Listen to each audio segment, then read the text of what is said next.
Hello friends, welcome to knowledge world. આજે આપણે જોવાના છે 13 એપ્રિલ 2026ના ડેલી કરંટ અફેર, જેમાં આજના દિવસના ખૂબ જ અગત્યના પ્રશ્નો અને સાથે સાથે તેને રિલેટેડ ટોપિક વિશે પણ ચર્ચા કરીશું. તો શરૂઆત કરીએ આજના વિડીયોની. પ્રથમ પ્રશ્ન છે, તાજેતરમાં જિંદાલ સ્ટેનલેસ સ્ટીલના પ્રથમ બ્રાન્ડ એમ્બેસેડર તરીકે કોની નિમણૂક કરવામાં આવી છે? તો ઓપ્શન તમારી સામે આપેલા છે. તો હાલમાં જ આજે જિંદાલ સ્ટેનલેસ સ્ટીલના પ્રથમ બ્રાન્ડ એમ્બેસેડર છે તે રણવીરસિંહ બન્યા છે. માટે ઓપ્શન નંબર બી આવશે તેનો જવાબ. તેના વિશે વાત કરીએ તો સ્ક્રીન ઉપર જોઈ શકો છો, આ છે રણવીરસિંહ અને તેઓ છે તે જિંદાલ સ્ટેનલેસ સ્ટીલ એટલે કે JSL દ્વારા બોલિવૂડ અભિનેતા રણવીરસિંહની છે તે કંપનીના સૌપ્રથમ બ્રાન્ડ એમ્બેસેડર તરીકે નિમણૂક છે તે કરવામાં આવી છે. અને જિંદાલ સ્ટેનલેસના ઇતિહાસમાં આ પ્રથમ વખત છે જ્યારે કોઈ સેલિબ્રિટીને આવી રીતે બ્રાન્ડ એમ્બેસેડર છે તરીકે પસંદ છે તે કરવામાં આવ્યા હોય. ત્યાર પછી જોઈએ બીજા અગત્યના બ્રાન્ડ એમ્બેસેડર. તો હાલમાં જ રવિન્દ્ર જાડેજા જેવો ક્રિકેટર છે તેઓને સિટી યુનિયન બેંકના પ્રાથમિક બ્રાન્ડ એમ્બેસેડર તરીકે નિયુક્ત થયા છે. યામાહા મ્યુઝિક ઇન્ડિયાએ વિશ્વવિખ્યાત સંગીતકાર AR રહેમાનને તેમના બ્રાન્ડ એમ્બેસેડર તરીકે નિયુક્ત કર્યા છે.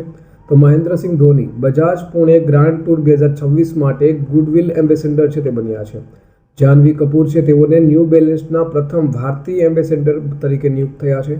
તો પારાદીપ ફોસ્ફેટે રાહુલ દ્રવિડને તેના બ્રાન્ડ એમ્બેસેડર તરીકે નિયુક્ત કર્યા છે. દીપિકા પાદુકોણને કેન્દ્રીય આરોગ્ય અને પરિવાર કલ્યાણ મંત્રાલયના પ્રથમ માનસિક સ્વાસ્થ્ય એમ્બેસેડર તરીકે નિયુક્ત થયા છે. તો ભારત ઇન્ટરફેસ ફોર મની ભીમ એપ્લિકેશનનું ફૂલ ફોર્મ છે ભારત ઇન્ટરફેસ ફોર મની, અને ભીમ પેમેન્ટ એપના બ્રાન્ડ એમ્બેસેડર તરીકે ભારતીય ક્રિકેટ ટીમના પૂર્વ કેપ્ટન મહેન્દ્રસિંહ ધોની છે તેઓની નિયુક્તિ થઈ છે. અને કેન્દ્રીય ગૃહ મંત્રાલયે પ્રખ્યાત રેતી કલાકાર છે સુદર્શન પટનાયક, બરોબર, અને તેને વસ્તી ગણતરી 2027 માટે બ્રાન્ડ એમ્બેસેડર તરીકે નિયુક્ત છે તે કરવામાં આવ્યા છે. અને આ IMP છે. ત્યાર પછી જોઈએ, તાજેતરમાં અનંત અંબાણીએ વંતારા યુનિવર્સિટી ક્યાં શરૂ કરી છે? તો હાલમાં જ તેઓના દ્વારા જામનગર ખાતે આ યુનિવર્સિટી છે તે શરૂ કરવામાં આવી છે. માટે ઓપ્શન નંબર બી આવશે.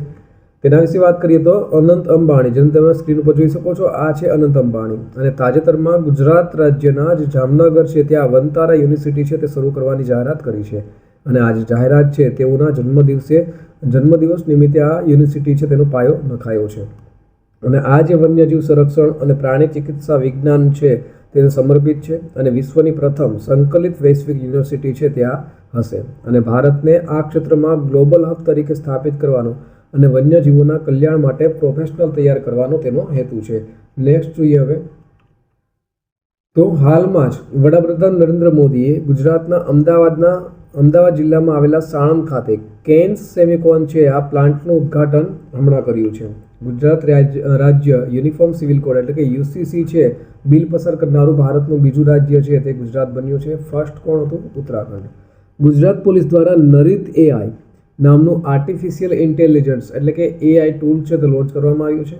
ગુજરાતે તેના પ્રથમ સાઉન્ડિંગ રોકેટનું સફળતાપૂર્વક પરીક્ષણ કર્યું છે.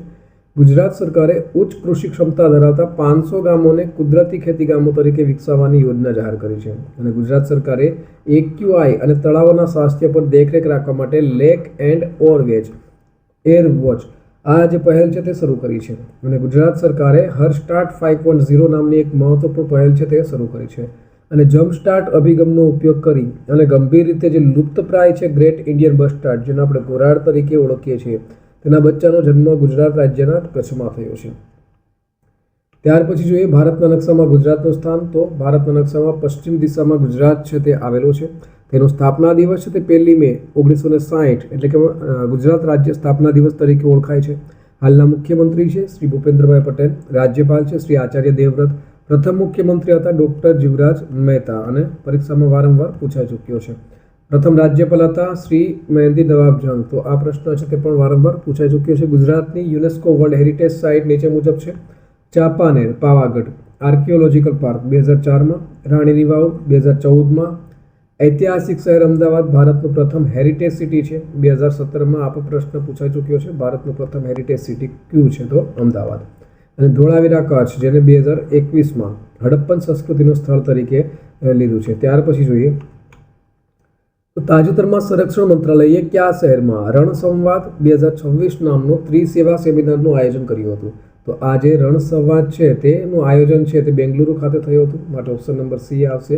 તેના વિશે વાત કરીએ તો સંરક્ષણ મંત્રાલય દ્વારા બેંગલુરુ શહેરમાં રણસંવાદ 2026 નામનો જે ત્રિસેવા સેમિનાર છે તેનું આયોજન થયું હતું અને આ છે તે બેંગલુરુના ઇન્ડિયન એરફોર્સના એરફોર્સ ટ્રેનિંગ કમાન્ડ ખાતે યોજાયો હતો અને 9થી લઈ અને 10 એપ્રિલે 2 દિવસનું આયોજન હતું અને આ વખતેની તેની થીમ છે મલ્ટી ડોમેન ઓપરેશન્સ, એટલે કે પરંપરાગત અને અનિયમિત જોખમોને સંબોધવા માટે અનિવાર્ય. અને આ પહેલ છે તે ચીફ ઓફ ડિફેન્સ સ્ટાફ એટલે કે CDS જનરલ અનિલ ચૌહાણ દ્વારા કરવામાં આવી છે. ત્યાર પછી જોઈએ તાજેતરમાં ઇસરોએ બીજું ગગનયાન એરડ્રોપ ટેસ્ટ ક્યાં કર્યું છે તો હાલમાં શ્રી હરિકોટા ખાતે આજે બીજું ગગનયાન એરડ્રોપ ટેસ્ટ છે તે કરાયું છે, માટે option number A is the right answer. તેના વિશે વાત કરીએ તો ભારતીય અવકાશ સંશોધન સંસ્થા છે ઇન્ડિયન સ્પેસ રિસર્ચ ઓર્ગેનાઇઝેશન, ઇસરોનું ફૂલ ફોર્મ છે અને તેઓના દ્વારા ગગનયાન મિશન માટે બીજું ઇન્ટિગ્રેટેડ એરડ્રોપ ટેસ્ટ છે તે સફળતાપૂર્વક શ્રી હરિકોટાના સતીશ ધવન અવકાશ કેન્દ્ર ખાતે કર્યું હતું. અને ભારતીય વાયુસેનાનું જે ચિનૂક હેલિકોપ્ટર છે તેના દ્વારા આ જે ક્રૂ મોડ્યુલ, જેમ તમે સ્ક્રીન ઉપર જોઈ શકો છો, આ જે મોડ્યુલ છે તેને લગભગ 3 થી 4 કિલોમીટરની ઊંચાઈથી છોડવામાં આવ્યું છે અને ક્રૂ કેપ્સ્યુલ છે તે પેરાશૂટની મદદથી દરિયામાં સુરક્ષિત રીતે લેન્ડ થઈ હતી. તાજેતરમાં સંશોધકોએ 6000 વર્ષોમાં ફેલાયેલી 200 સાઇટ્સ ક્યાં શોધી છે તો હાલમાં જ આ જે સાઇટ છે તે ઇજિપ્ત ખાતે શોધવામાં આવી છે, માટે ઓપ્શન નંબર D આવશે. તેના વિશે વાત કરીએ તો સંશોધકો દ્વારા ઇજિપ્તના ઇવિયા ટાપુ પર એરિટ્રિયન મેદાન છે એરિટ્રિયન નામનું, ત્યાં 6000 વર્ષોમાં ફેલાયેલી 200થી વધુ પ્રાચીન સાઇટ છે તે શોધવામાં આવી છે. અને Swiss school of archaeology in Greece દ્વારા 2021થી લઈ અને 2025 દરમિયાન આ સર્વે કરવામાં આવ્યો હતો અને આ જે સાઇટ છે તે શોધવા માટે અત્યાધુનિક લીડર ટેકનોલોજી એટલે કે light detection and ranging technology છે તેનો ઉપયોગ કરવામાં આવ્યો હતો, જે જમીનની અંદર દટાયેલી દિવાલો અને રસ્તાઓના હાઈ રિઝોલ્યુશન 3D નકશા છે તે આ લીડરની જે સિસ્ટમ છે તે બનાવી આપે છે. તાજેતરમાં કયા બંદરે ભારતના સૌથી મોટો ઓટોમોબાઈલ નિકાસ કેન્દ્ર તરીકે રેકોર્ડ બનાવ્યો છે તો હાલમાં જ મુન્દ્રા બંદર છે તેઓએ આ રેકોર્ડ બનાવ્યો છે, માટે ઓપ્શન નંબર B. તેના વિશે વાત કરીએ તો ગુજરાતનું છે મુન્દ્રા બંદર અને કચ્છમાં આવેલું છે. ભારતના સૌથી મોટા ઓટોમોબાઈલ નિકાસ હબ તરીકે નવો રેકોર્ડ બનાવ્યો છે અને મુન્દ્રા બંદરે એક જ જહાજ દ્વારા 6008 કારની નિકાસ એક સાથે કરી અને રાષ્ટ્રીય રેકોર્ડ એટલે કે નેશનલ રેકોર્ડ છે તે સ્થાપિત કર્યો છે.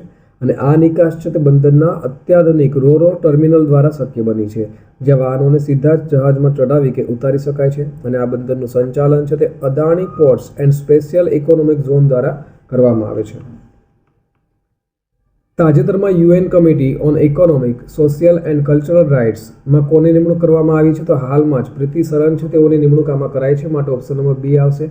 તેના વિશે વાત કરીએ તો સ્ક્રીન ઉપર જોઈ શકો છો, આ છે અનુભવી ભારતીય રાજદ્વારી પ્રીતિ શરણ અને તેઓની હાલમાં જ સંયુક્ત રાષ્ટ્રની economic, social and cultural rights સમિતિમાં ફરીથી ચૂંટવામાં આવ્યા છે, જે 2027થી લઈ અને 2030 સુધીનો સમયગાળો રહેશે, કાર્યકાળ રહેશે.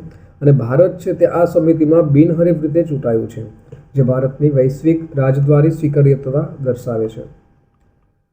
તાજેતરમાં આંતરરાષ્ટ્રીય માનવ અવકાશ ઉડાન દિવસ ક્યારે ઉજવવામાં આવ્યો તો દર વર્ષે આ જે દિવસ છે તે 12 એપ્રિલના રોજ ઉજવવામાં આવે છે, માટે ઓપ્શન નંબર D આવશે. તેના વિશે વાત કરીએ તો international day of human space flight એટલે કે આંતરરાષ્ટ્રીય માનવ અવકાશ ઉડાન દિવસ દર વર્ષે 12 એપ્રિલે ઉજવવામાં આવે છે. અને 12 એપ્રિલ 1961ના રોજ સોવિયત નાગરિક યુરી ગાગરીન છે તેઓએ વોસ્ટોક 1માં એક અવકાશયાન દ્વારા પ્રથમ વખત અવકાશમાં ઉડાન ભરી હતી 12 એપ્રિલ 1961 અને એટલા માટે થઈને જ 12 તારીખે આ દિવસ છે તે ઉજવવામાં આવે છે. અને સંયુક્ત રાષ્ટ્ર મહાસભાએ 7 એપ્રિલ 2011ના રોજ એક ઠરાવ પસાર કરી અને 12 એપ્રિલને આંતરરાષ્ટ્રીય સ્તરે ઉજવવાનું નક્કી છે તે કર્યું છે.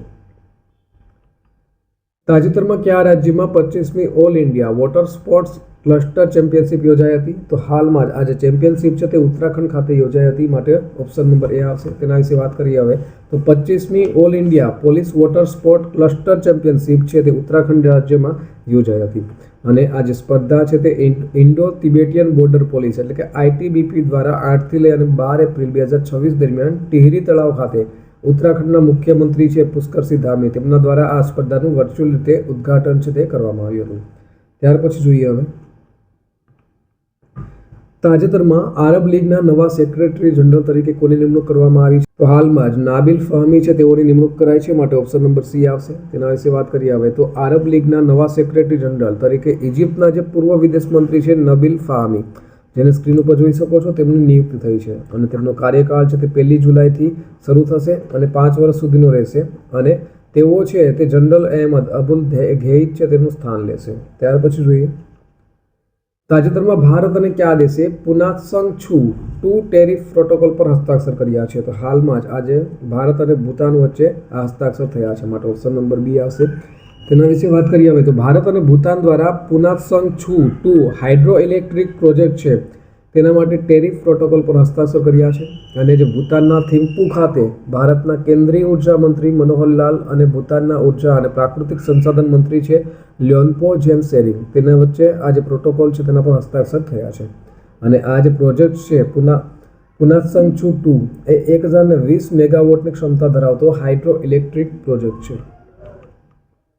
હવે ગઈકાલે પૂછાયેલા પ્રશ્નનો જવાબ જોઈ લઈએ તો ગઈકાલે પૂછ્યું હતું કે તાજેતરમાં ઓપરેશન હિમ સેતુ ભારતીય સેનાના ત્રિશક્તિ કોર્પ્સ દ્વારા કયા રાજ્યમાં શરૂ કરવામાં આવ્યું હતું? તો આ જે ઓપરેશન હિમ સેતુ છે તે સિક્કિમ રાજ્યમાં શરૂ કરાયું હતું, માટે ઓપ્શન નંબર બી આવશે। ત્યાર પછી જોઈએ આજનો સવાલ છે તાજેતરમાં T20 ઇન્ટરનેશનલ મેચમાં 9 વિકેટ લેનારી વિશ્વની પ્રથમ મહિલા ક્રિકેટર કોણ બની છે? તો ઓપ્શન આપેલા છે option number A Laura Cardoso, option number B Sonam Yeshe, option number C રોમાલિયા અને option number D Smriti Mandhana. તો સાચો જવાબ કોમેન્ટ બોક્સમાં કોમેન્ટ કરી અને જણાવવાનો રહેશે। તો આ સાથે આજના દિવસનો જે વિડીયો છે તે પૂર્ણ થાય છે। બીજા અગત્યના વિડીયો અને સાથે સાથે તેની પ્લેલિસ્ટ છે તે પણ અહીં સ્ક્રીન ઉપર આપેલી છે।